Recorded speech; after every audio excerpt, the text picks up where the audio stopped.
Hello, my littles. Oh, it's so good to see you. Welcome to Mammy's Corner. And how are you? I just love to see you. Put a smile on your face. All right. Welcome to Mammy's Corner. These are affirmations. We're going to say them out loud. Are you ready? Are you ready to say affirmations? All right, ready? Let's go. I am loved. Is that all you got? Come on. I am loved. Good job. Who loves you? Who loves you? God loves you. Who else loves you? Mammy loves you. And don't you forget it. All right, next one. I am good. That's right. Again, I am good. Very good. Now for the last one. I am kind. One more time. I am kind. Good job. You are good and kind. Now today, Mammy's going to be reading a book from the little golden book called Beauty and the Beast. So make sure you find your favorite blanket, a favorite pillow, maybe your favorite comfy chair, or maybe a favorite person you want to cuddle with. And get ready so Mammy can read you Beauty and the Beast. Oh, and don't forget, make sure you hit that like. Mammy likes it when you hit that like. All right, you ready? All right, let's get going. All right, this is the little golden book of Disney's Beauty and the Beast. All right, so because Mammy didn't write this book or anything, I want to show who wrote it and who illustrated it, which means who drew the pictures. Once upon a time, there lived a prince in a beautiful castle. Although he had everything his heart desired, the prince was spoiled and selfish. One winter's night, an old beggar woman asked the prince for shelter from the cold. In return, she offered him a rose. Repulsed by the old woman, the unkind prince turned her away. The woman warned him not to be deceived by appearances, since beauty is found within. When the prince dismissed her again, the old woman's ugliness melted away to reveal a beautiful enchantress. The prince tried to apologize, but it was too late. The enchantress knew there was no love in his heart. Uh-oh, that's not good, is it? Uh-oh.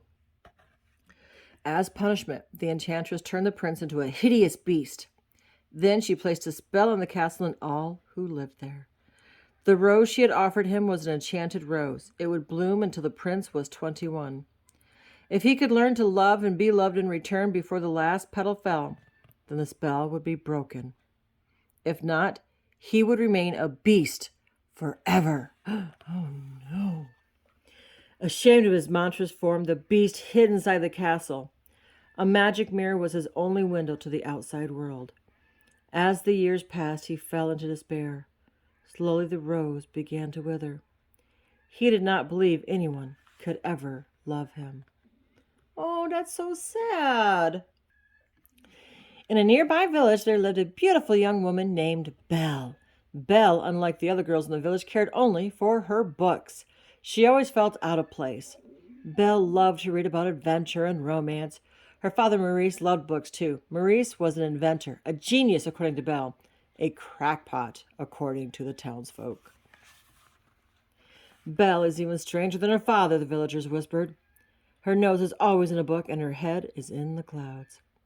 Gaston, the handsomest man in town, wanted to make Belle his wife.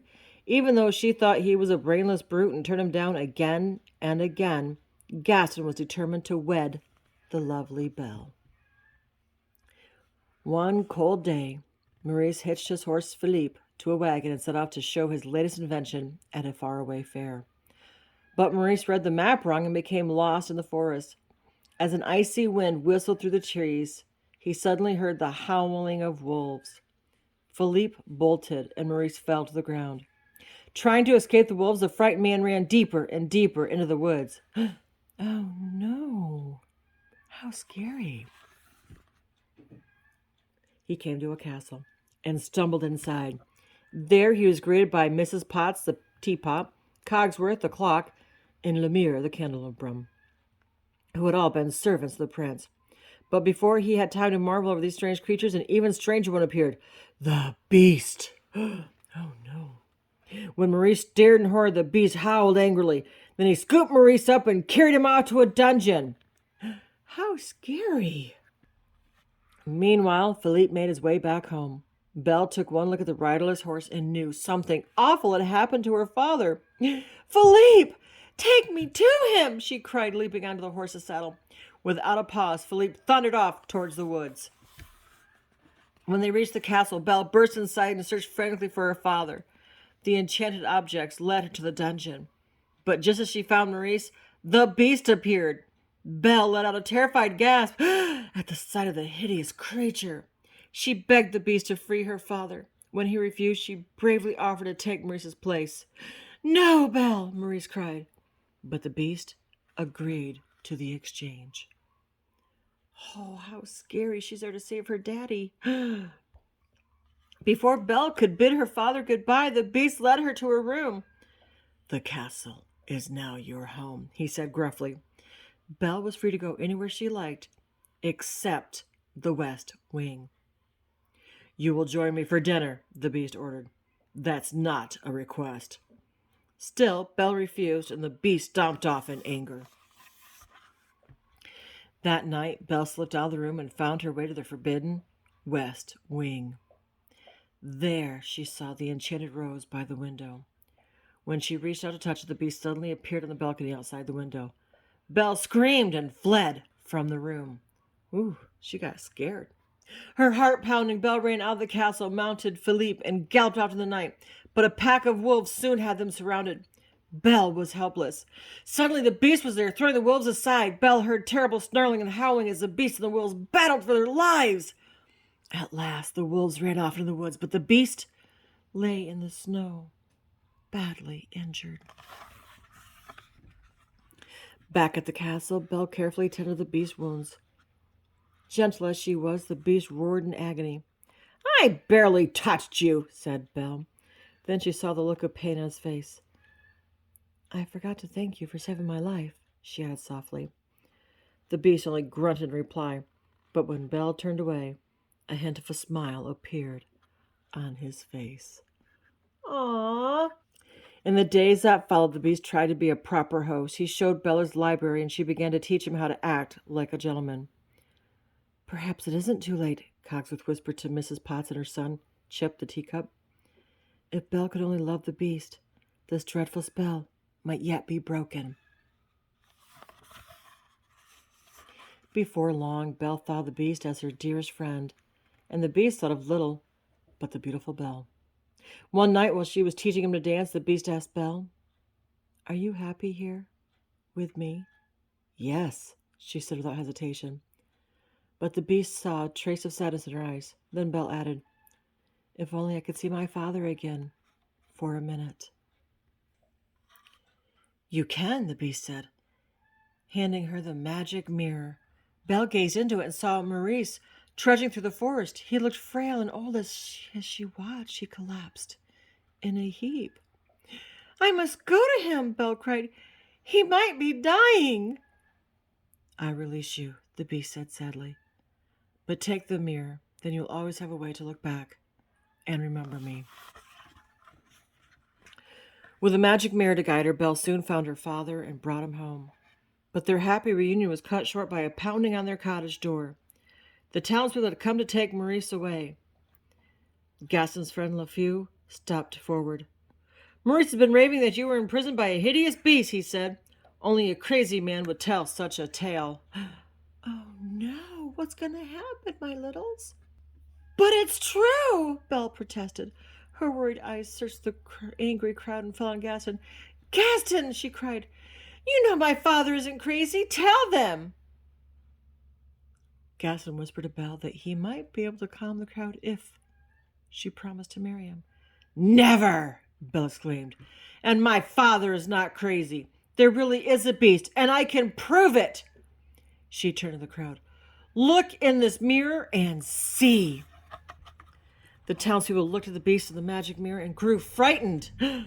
"We must hunt down this savage animal," Gaston cried.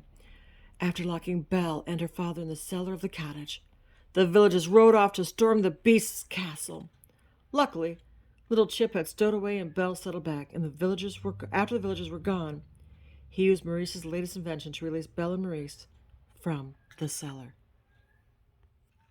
By the time Belle reached the castle, the townspeople had broken in. Gaston and the beast were fighting on the castle roof. The beast managed to knock Gaston's weapon from his hand. There was nothing to stop him from killing Gaston. Gaston screamed for mercy, and the beast turned away from his enemy. Then Belle watched helplessly as Gaston plunged a knife into the beast's back. Oh no. The beast roared in pain, backing away from the wounded beast. Gaston lost his footing and fell off the roof into the fog below. Belle rushed the beast's side. You came back, the beast said weakly. At least I could see you one last time. No, no, Belle said, sobbing as she kissed his cheek. Please don't die. I love you. Aw, she loves him. But is it too late? Is it, my littles? Let's find out. At that moment, the spell was broken. In one magical instant, the beast turned back into a prince, and the enchanted servants returned to their human forms. The castle came to life with rejoicing. There was no doubt that the loving couple would live happily ever after. The end. Oh my goodness, I was so scared there for a bit. Were you scared? You weren't? Oh man, Mammy was scared. But at the end, everything worked out, didn't it? Yay! And Chip helped. That was nice that Chip was there to help, huh? All right, my littles, thank you for watching and listening to my book that I was reading of Beauty and the Beast. Remember, hit that like button. Let me know you liked it. So, who loves you? God loves you. That's right. Who else loves you? Mammy loves you. But Mammy loves you bestest. Until next time, my littles, be good and be kind.